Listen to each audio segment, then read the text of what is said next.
this training is very useful in the sense, in my personal capacity, actually working on my research proposal, which I've linked to the use of AI and using geospatial data. So the objective is actually finding out like the school connectivity in Namibia per se, like how is it advancing and how are the gaps being reduced? Because Giga has a goal or a statement that says with every meaningful connectivity, it will increase the GDP. So this information is not available, particularly when it comes to Namibia. And this is where like getting the geospatial analysis training will help me to actually build it into my research. And I've actually met a few contacts to enhance the analysis even more, to link it to APIs and see over the next 4 to 5 years whether the Giga connectivity actually is bringing a result by increasing the GDP of Namibia.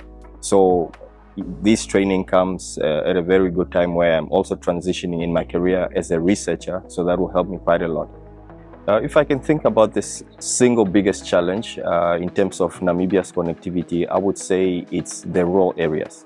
So when we talk about connectivity, the urban areas are well covered. And we saw that in COVID, that education could go on in urban areas. But when it comes to the rural areas, number one, there might not be connectivity at all. And then number two, it's the devices. But more than that, I supervise research students at the University of Namibia. And one of the things that we use is Moodle. So, and the content is designed with the idea that everybody has fair or equal connectivity. And what we've discovered, that is not the case. Because we have people, even at university level, that would want to study, but then they cannot access the content in the same way. So when it comes to rural areas, mobile operators do not want to set up infrastructure because there's not a business case for them. So that is the biggest challenge. And the government and the Communications Regulatory Authority, which I happen to work for, is working quite a lot with the Universal Service Fund to bridge that gap. But this is something that is only started now because the Universal Service Fund became operational only in 2025.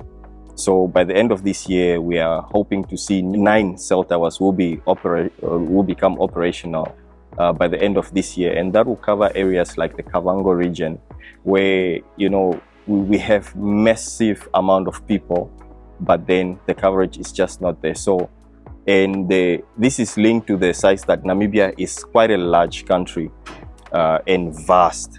So, and the majority of the people that live in rural areas do not contribute that much to the economy. But this is something that we want to challenge, because when they start to get connectivity, they will start to participate in the economy.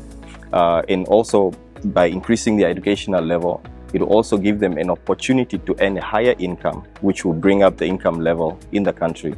So to summarize again, connectivity in rural areas is the biggest challenge for Namibia.